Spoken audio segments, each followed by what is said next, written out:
तीन मेहमान इस समय हमारे साथ लाइव आ चुके हैं। हमारे साथ आ गए हैं जयदेव रानाडे, पूर्व एडिशनल सेक्रेटरी हैं रॉ के। हमारे साथ आ गए हैं पुंचक स्तोपदान, पूर्व भारतीय राजनयिक।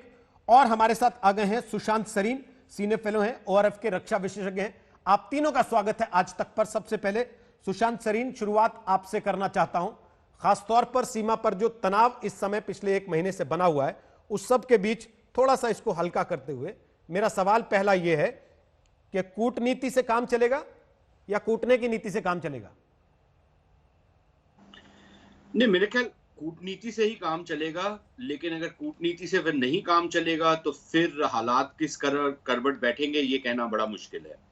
कूटना की बात करना देखिए बड़ा आसान बात होती है, लेकिन उसमें कोई भी सरकार उस नीति पर तब तक नहीं उसको लागू करेगी जब तक पानी सर के ऊपर से ना निकले।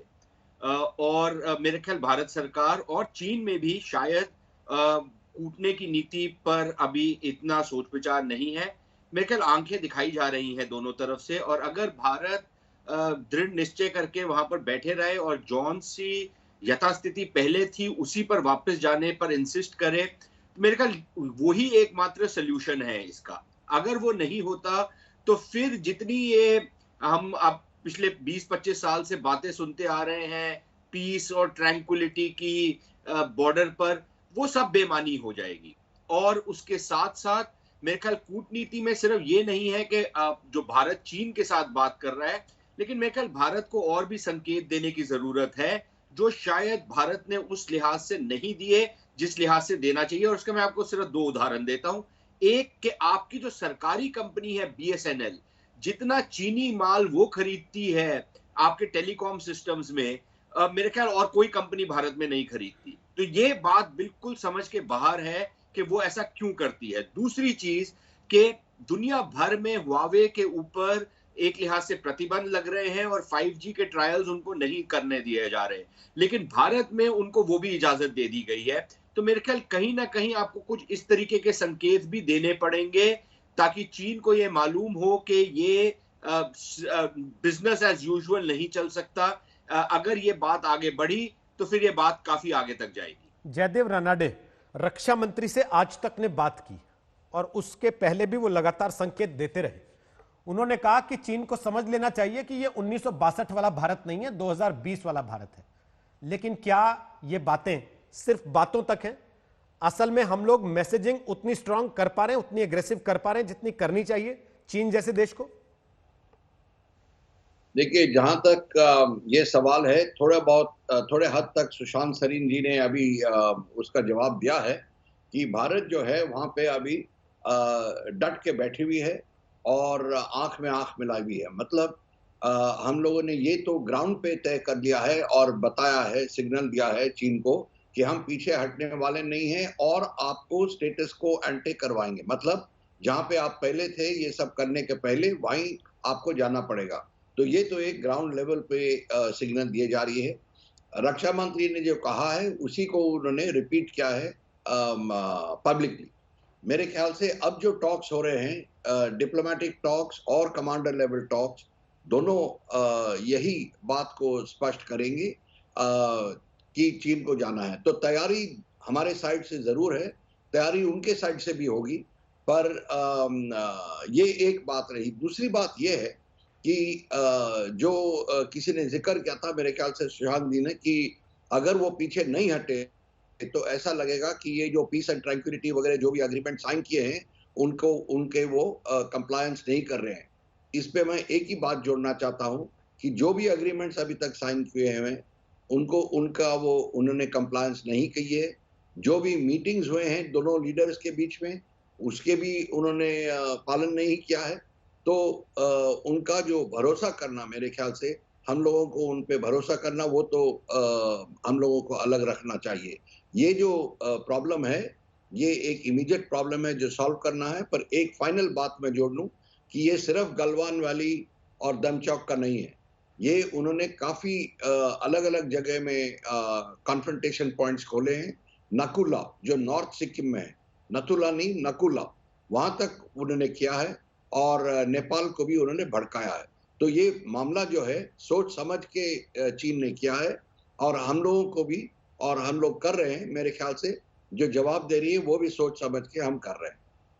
पुंचक स्तुपदान, आपको लगता है जो जवाब दे रहे हैं वो इनफ है, पर्याप्त है, या इससे ज्यादा जवाब देना चाहिए था भारत को, भले ही वो किसी और तरीके से होता, जैसा सुशांत सरीन ने सजेस्ट किया? अरे दो तीन चीजें हैं वो जो कंसर्न है इमीडिएटली। जैसे तो मैं तो मानता हूँ उनको, इन दोनों मेहमानों ने आपको बता दिया विस्तार से, लेकिन जो इमीडिएट जो चीज है जिससे थोड़ा सा रिलीफ मिले बॉर्डर पे, वो तो ये है कि जैसे रानाडे जी ने कहा कि स्टेटस को मेंटेन किया जाए, क्योंकि लगता है कि गलवान वाले में आपने जो भी कहा कि कुछ कुछ मीटर पीछे पीछे हट गए तो वहां थोड़ा स्थिति कंट्रोल में है, लेकिन जो ये फिंगर पॉइंट पे है, सिरिजाप कहते हैं, शेर का जाप, 5 फिंगर है वहां पे, है तो 8 है लेकिन 4 तक हमारी है।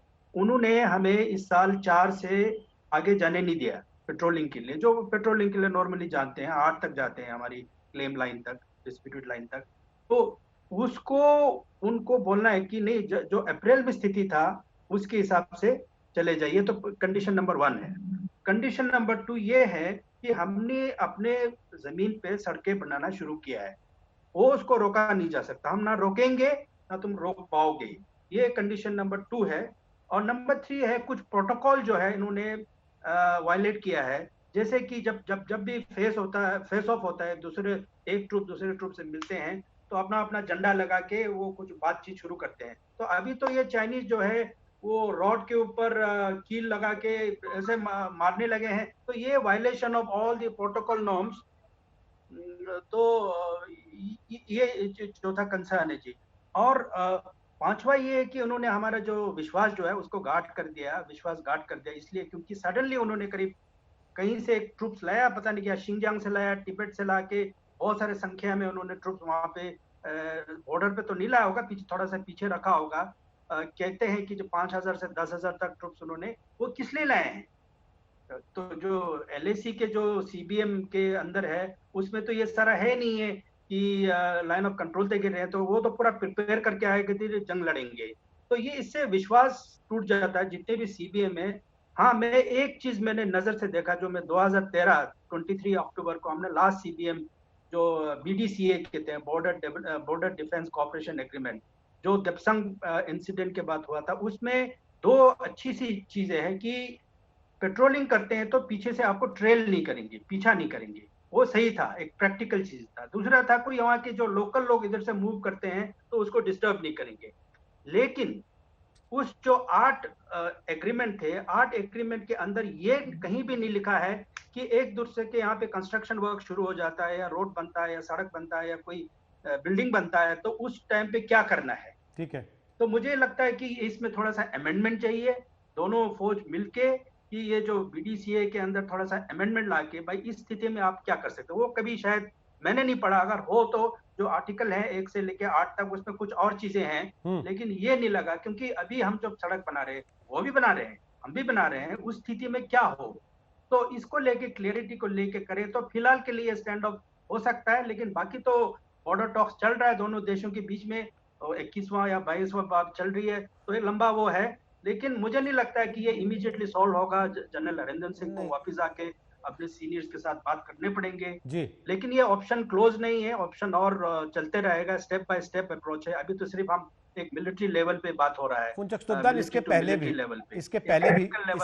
पिछले 1 महीने में कई बार बात हुई, और भी चैनल्स खुले हैं, पिछले 1 महीने में कई बार बात हुई। उसके बाद आज की बातचीत को खास दर्जा मिला क्योंकि एक बड़े स्तर की बातचीत थी, और इसके दरमियान जो जो चीजें हो गई सुशांत सरीन, खास तौर पर G7 की बात जो शुरू हुई कि G7+4 या G7+3, और उसके बाद ग्लोबल टाइम्स ने जिस तरीके से उस चीज को भारत को एक मैसेज के लिए इस्तेमाल करने की कोशिश की कि आप इस चक्कर में मत पड़िएगा, क्या आपको लगता है कि चीन का इन बातों को छूना कहीं ना कहीं भारत का दबाव वो काम कर रहा है, वो असर दिखा रहा है आपने? नहीं, मेरे ख्याल भारत को दबाव और बनाने की जरूरत है। जो G7 की सारी बातचीत है वो चीन की तरफ से हो सकता है संकेत हो, और मेरे ख्याल रानाडे साहब से बेटर तो कोई आदमी नहीं हो सकता उस पर व्याख्या करने के लिए। लेकिन मेरा मानना ये है कि शायद जिस तरीके का कूटनीतिक दबाव हमारे को बनाना चाहिए या जिस तरीके की हमारे को अलायंसेस की तरफ जाना चाहिए, हम छोटे मोटे संकेत जरूर करते हैं, लेकिन क्या हम पूरी तरीके से उस तरीके के फ्रेमवर्क में जाने को तैयार हैं या नहीं, मेरे ख्याल इस पर एक सवालिया निशान है। दूसरी प्रॉब्लम हमारी ये है कि जो मेरे मित्र स्तोब्दन कह रहे हैं कि विश्वासघात किया, ये मुझे आज तक कभी ये समझ नहीं आया, और ये मेरा एक सवाल भी है रानाडे साहब से, कि ये विश्वासघात हरदम भारत के साथ क्यों होता है? ये क्या हमारी नीति है कि हर बारी हमारे साथ विश्वासघात होता है? हमारे को क्या प्रॉब्लम है कि हम समझ नहीं पाए, ना तो हम अपने पश्चिमी बॉर्डर पर पाकिस्तानियों को कभी समझ पाए हैं कि वो किस तरीके की हिमाकत करते हैं और क्या इरैशनैलिटी है वहां पर, और हम कई बारी ये होता है कि हम मानते हैं कि नहीं वो ये नहीं करेंगे, लेकिन वो कर जाते हैं। और क्या कारण है कि पूर्वी सीमा पर भी यही चीज होती है कि अगर चीन की तरफ से एक बड़े लेवल की एक्सरसाइज हो रही थी, तो हमने ये क्यों माना कि वो एक्सरसाइज होगी और वो वापस चली जाएंगी? हो सकता है कि 10 में से 9 बारी वो वापस जाते हों, और हो सकता है इस बार 10वीं बार है कि वो ट्रूप्स को वहां पर लेके आए और फिर आगे ले आए। तो हमारे को हर 10 बारी अपने साथ सतर्क रहना चाहिए कि अगर इस तरीके की कोई हिमाकत हो तो हम उससे पहले कि वो कुछ कर पाए, हम उससे पहले ही उनको काउंटर कर पाए। क्या कारण है कि हमारे साथ हरदम विश्वासघात होता है? तो मेरे ये 2 मुद्दे हैं कि एक तो कूटनीतिक स्तर पर बड़े संकेत आए हैं दुनिया भर से, लेकिन हम कहीं ना कहीं स्ट्रैटेजिक ऑटोनॉमी की बात करते हैं। अब आपकी क्या स्ट्रैटेजिक ऑटोनॉमी रही है? जब चीन आकर आपके साथ जिस तरीके की हरकत कर रहा है, उसमें हमारी क्या स्ट्रैटेजिक ऑटोनॉमी है? तो ये हमने ये फलसफे बनाए हुए हैं, ये मंत्र है जिसको जपते रहते हैं, क्योंकि किसी समय किसी ने ये मंत्र हमारे हाथ में दे दिया, तो बिना सोचे सच समझे हम जो मंत्रों को जपते हैं, स्ट्रैटेजिक ऑटोनॉमी, तमाम नॉन अलाइनमेंट, इस टाइप की जो बट बकवास हम सुशांत सरीन, रहते हैं, वो उससे क्यों? उससे मैं ठीक है, आपका मैं इशारा समझ रहा हूं, आप किधर इशारा कर रहे हैं, लेकिन उससे आप हटें तो तब हटे ना जब उसके बेहतर आपका कोई विकल्प आपके हाथ में हो। आपकी नीति में आपने पिछले कुछ वर्षों में यह दिखाया हो कि हम नई नीति की तरफ शिफ्ट कर रहे हैं और देखिए इससे हम बेहतर नजर आते हैं, बेहतर हम बिहेव कर पाते हैं और लोग हमसे घबराने लगते हैं, फिर हमसे धोखा करने की हिम्मत नहीं करता कोई। धोखे तो आप फिर भी खा रहे हैं लगातार। वो मेरा तो सवाल यही है कि ये जो देखिए अंतरराष्ट्रीय रिलेशंस में, और खास तौर पर उन मुल्कों के साथ जिनके आपके साथ कोई विवाद हैं या बहुत बड़े बड़े मुद्दे हैं आपके, या आपकी जंगें हो चुकी हैं या तनाव रहता है आपका, वहां पर आप किसी के ऊपर भी कैसे विश्वास करते हैं? मुझे ये बात आज तक समझ नहीं आई। और हमारे यहाँ पर या तो ये हमारी सांस्कृतिक एक धरोहर है कि विश्वासघात, ये मेरे को अंतरराष्ट्रीय रिलेशंस में ये शब्द विश्वासघात मुझे आज तक कभी समझ नहीं मैं आया। पूछ लेता हूं आपका सवाल जयदेव रानाडे से। आपने कहा भी कि उनसे बेहतर कोई जवाब नहीं दे सकता। रानाडे साहब, ये विश्वासघात या धोखा भारत के साथ ही क्यों होता है बार बार, जो सुशांत सरीन पूछ रहे हैं? नहीं, वो कह रहे हैं, बिल्कुल सही कह रहे हैं कि विश्वासघात होती रहती है। सिर्फ चीन के साथ नहीं, पाकिस्तान के साथ भी हुई है और होती रहती है। क्योंकि मेरे ख्याल से 2 कारण हैं। एक कि हम लोग मतलब पूरा सरकार जो है मतलब होल ऑफ गवर्नमेंट अप्रोच नहीं ले पा रहे हैं, और ना हमारी सोच एक ही स्ट्रीम में, यानी कि सरकार के अंदर भी जैसे उन्होंने जिक्र किया, बीएसएनएल बराबर चीन से सामान खरीदते जा रही है। बाकी के ये डोकलम के टाइम पे भी चलता रहा है, और बाकी के कंपनीज और गवर्नमेंट एजेंसीज भी करते रहे। एक हाथ पे जब डोकलम चल रहा था, हमें चीन को एडवर्सरी या एनिमी समझना चाहिए, तो ट्रेड तो होनी नहीं चाहिए। पर एक मैं सिर्फ एग्जांपल दे रहा हूं, और यही जो सोच है बाकी के जगह भी आती है कि भाई चीन को ज्यादा प्रवोक मत करना वगैरह। पर बात यह है कि जो हमारी बॉर्डर है, हमें वहां पे सतर्क रहना चाहिए। और जैसे इन्होंने कहा, जब वो उनकी एक्सरसाइज हो रही थी, और हमें तो और अलर्ट होना चाहिए था, क्योंकि चीन के साथ हमारे रिश्ते इतने अच्छे नहीं है और बॉर्डर्स के बहुत मसले हैं। तो हमें आगे बढ़ के सतर्क रहना चाहिए था। ये क्यों हो रहा है कि वो आते हैं और फिर हम लोग रिएक्ट करते हैं? ये बात बिल्कुल सही कही। दूसरी बात मैं जोड़ना चाहता हूं इसमें कि इतने पॉइंट्स पे जो हुए, इसका क्या मतलब है? कि हम लोग देख नहीं रहे थे वहां पे, या उन्होंने मतलब चुपचाप से आए? पर ये बात मैं जरूर कहूंगा कि हमें ट्रस्ट नहीं करना चाहिए, और ये मैं पहले से भी कह आ रहा हूँ कि ट्रस्ट नहीं करना चाहिए। ये तो हुआवे का मैंने एक एग्जांपल दिया, बहुत सालों से चल रहा है, अभी तक हम लोगों ने निश्चय नहीं किया कि हुआवे को लेंगे या नहीं लेंगे, अभी तक डिसीजन नहीं हुई। तो क्यों हम टंगा के रखते हैं? सीधा स्पष्ट कहना चाहिए कि हाँ या ना, और ना ही होना चाहिए। बट जैसे मैं कह रहा हूं, अभी जो मामला हुआ है हमारे सामने, ये इसमें बहुत प्लानिंग हुई है, कम से कम 2-3 महीने की प्लानिंग की होगी चीन ने। और ये आप आर्मी के लोगों से पूछ लीजिए, अगर वो करते तो कितना टाइम लगता। 2-3 महीने की तो प्लानिंग हुई है। पूरे वेस्टर्न थिएटर कमांड को अलर्ट की है, पीछे से उन्होंने इक्विपमेंट और फायर आर्म्स और ट्रुप्स मंगवाए हैं, हवाई जहाज मंगाए हैं। तो ये तो काफी प्लानिंग है, ये हमें ध्यान में रखना चाहिए इस टाइम। तो भारत सो रहा था क्या? आप क्या कह रहे हैं? भारत को खबर तक नहीं हुई? जी, आप क्या कह रहे हैं? क्या मैं इसको ऐसा समझूं कि आप इस बात की तरफ इशारा कर रहे हैं कि भारत सोते हुए पकड़ा गया? असल में भारत को कानो कान खबर तक नहीं हुई कि इतना कुछ हो रहा है वहां पे? मैं तो ये समझ रहा हूं कि ये मेरे ख्याल से तो प्लानिंग जरूर हुई है, माने ना माने, पर इतने मैंने कहा ना आपको, इतने पॉइंट्स पे कॉन्फ्रंटेशन और कोऑर्डिनेटेड है, 2-3 दिन के अंदर हुए, 5 तारीख, 7 तारीख, 9 तारीख, तो मतलब कुछ तो प्लानिंग होगी। एक बड़ी चीज प्लानिंग की ना पता हो, बट कम से कम ट्रुप के मूवमेंट के बारे में पता होना चाहिए। आजकल तो काफी टेक्नोलॉजी बढ़ी हुई है, और मेरे ख्याल से हम लोगों को अगर नहीं है तो इन्वेस्ट करना चाहिए। फुनचक सुबदान, एक तरफ चीन धीमे धीमे करते करते वहां पर अपने सैनिकों को जमा देता है, और दूसरी तरफ हम यही मैसेज देने में लगे रह जाते हैं कि देखो भारत, अमेरिका, जापान, हम क्या करने वाले हैं, हम किस तरीके से एक पैक्ट कर रहे हैं, ऑस्ट्रेलिया के साथ हमारी नजदीकी कैसे बढ़ रही है, समंदर में हम चाइना को कैसे घेर सकते हैं। हम जो तैयारी कर रहे हैं, क्या ऐसा है कि वो वर्षों की तैयारी है, और चीन जो कर रहा है वो महीनों का खेल करता है और उसके बाद आपको दबाव में ला देता है? देखिए, पहले तो मैं ये कहना चाहता हूँ, मैंने इसलिए विश्वासघात की जो टर्म को यूज किया था क्योंकि ये जो बॉर्डर है लद्दाख में, ये कोई हॉट बॉर्डर नहीं है। इस पे हमारा सीबीएम चल रहा है, एक पीस एंड ट्रैंक्विलिटी एरिया है, जिसके अंदर बहुत सारे कॉन्फिडेंस बिल्डिंग मेजर्स और मैकेनिज्म लगे हुए हैं काफी सालों से, 93, 96, फिर इस तरह के बहुत सारी चीज बनाए हुए हैं। यहाँ पे ना उनकी ज्यादा डिप्लॉयमेंट है, ना हमारी ज्यादा डिप्लॉयमेंट है। अंडरस्टैंडिंग है, एग्रीमेंट है कि भाई हम एक पीस एंड ट्रैंक्विलिटी यहाँ मिलेंगे। अगर उस एग्रीमेंट के तहत आप लोग काम नहीं करेंगे तो विश्वासघात ही हो गया ना। वैसे तो इंटरनेशनल रिलेशन में तो ट्रस्ट तो कुछ होता ही नहीं है, लेकिन यहाँ पे कुछ एग्रीड चीजें हैं जिसको आपने तोड़ा है, इसलिए मैं ये विश्वासघात कह रहा हूँ। वैसे तो कोई विश्वास बोल के कुछ चीज होता नहीं, किसी को भी विश्वास नहीं कर सकते आप। अच्छा, दूसरा जो ये आप कह रहे हो कि इधर उधर जो स्ट्रेटेजिक जो लैंडस्केप के बारे में, वो तो उनकी अपनी परसेप्शन है। वो कह रहे हैं कि हम जी इंडिया जो है यूएस के साथ जा रहा है, ऑस्ट्रेलिया के साथ जा रहा है, इधर जा रहा है, उधर जा रहा है। वो अपना कुछ एनालिसिस करते होंगे, जो जो उनके मन में आया वो लिखते होंगे या बोलते होंगे। तो जरूरी थोड़ी है कि वो जो सोचते हैं हम भी सोचें। मैं नहीं मानता हूँ।